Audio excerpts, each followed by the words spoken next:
North east direction से भी बड़ा दोष, इसको हम दोष नहीं बल्कि महादोष कहेंगे। नमस्कार दोस्तों, स्वागत है आपका अनंतम वास्तु की एक और वीडियो में, जहां पर हम आपके सामने वास्तु के गूढ़ गूढ़ रहस्यों को प्रस्तुत करते रहते हैं। और आज भी हम जो रहस्य जिसके ऊपर आज हम बात करने वाले हैं उसके बारे में आपको पता होना भी बहुत जरूरी है। चाहे आप अभी कोई नया घर लेने वाले हो, चाहे आप रेंट के ऊपर कोई घर लेने वाले हो, या फिर फ्यूचर में भी अगर आप कोई घर लोगे तो आपको इस बात का पता होना अति आवश्यक है।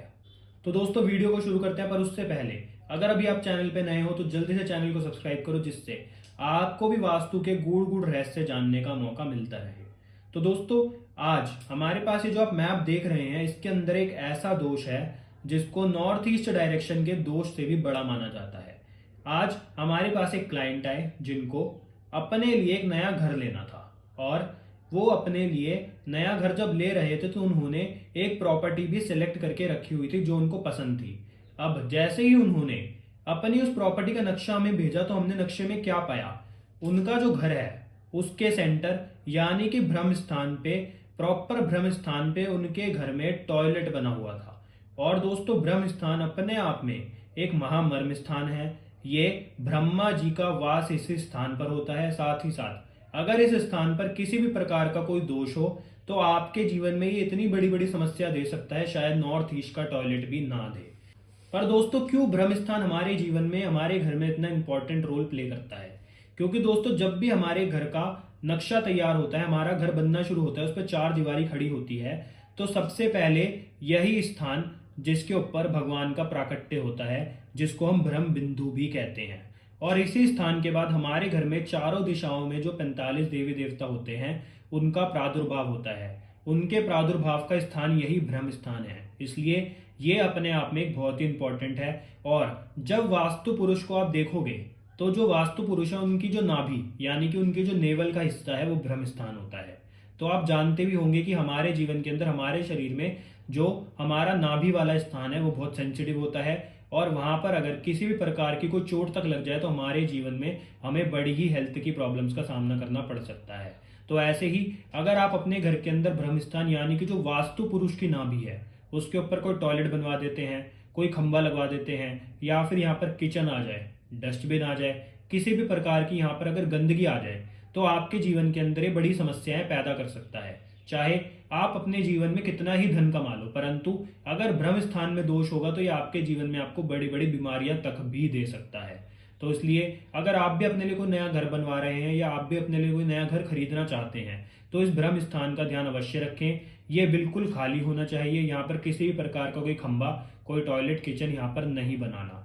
आपने पहले के घरों में देखा भी होगा कि लोग अपने घर के जो सेंटर होता था उसको हमेशा खाली रखते थे और वहां पर सिर्फ एक तुलसा जी का पौधा रखते थे, और उस ब्रह्म स्थान यानी कि उस बरामदे के चारों तरफ घर बनाते थे या फिर अपने कमरे बनाते थे।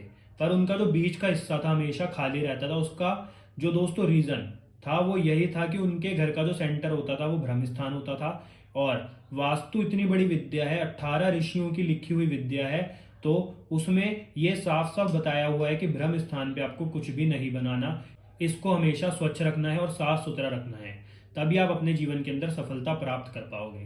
परंतु दोस्तों अब बात आती है कि जो लोग ऐसे घर में रहते हैं जिनके घर में पहले से ही ब्रह्म स्थान किसी न किसी प्रकार से दूषित है, या फिर यहाँ पर किसी न किसी प्रकार का वास्तु का दोष है, चाहे वो सीढ़ियां हो या फिर यहाँ पर टॉयलेट, किचन, कुछ भी हो, तो वो इस समस्या से कैसे बच सकते हैं?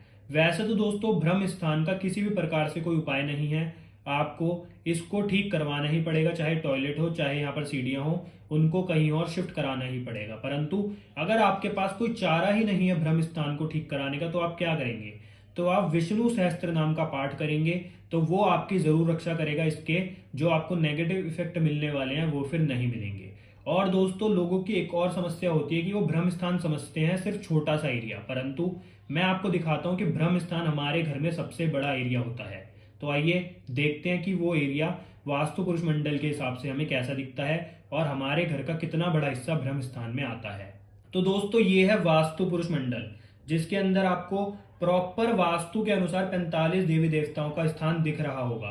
पर अगर आप एक चीज को नोटिस करो तो आप देखोगे कि यहाँ पर ब्रह्मा जहां पर लिखा है ये कितना बड़ा एरिया है, और इसको ही दोस्तों हम ब्रह्म स्थान कहते हैं। तो जब भी आपका घर बनता है उसमें सबसे बड़ा एरिया होता है जो, वो ही ब्रह्म स्थान होता है। इस बात का हमेशा ध्यान रखें, सिर्फ एक बिंदु नहीं होती, ये पूरा एरिया ही ब्रह्म स्थान कहलाता है। तो दोस्तों, अगर आप अपने जीवन के अंदर सफलता पाना चाहते हैं तो इस बात का ध्यान रखें कि ब्रह्म स्थान हमेशा स्वच्छ रहे, साफ रहे, और आप हमेशा विष्णु सहस्त्र नाम का पाठ करते रहें अगर आपके घर में ब्रह्म स्थान पे किसी न किसी प्रकार का कोई दोष है तो दोस्तों, धन्यवाद इस वीडियो को देखने के लिए। अगर आपको आज की वीडियो अच्छी लगी तो वीडियो को लाइक जरूर करना, क्योंकि ये गूढ़ रहस्य आपको हमने बताया जिससे आपके जीवन के अंदर आपको सफलता प्राप्त हो और आप अपने जीवन के अंदर किसी भी प्रकार की घर लेने में गलती ना करें।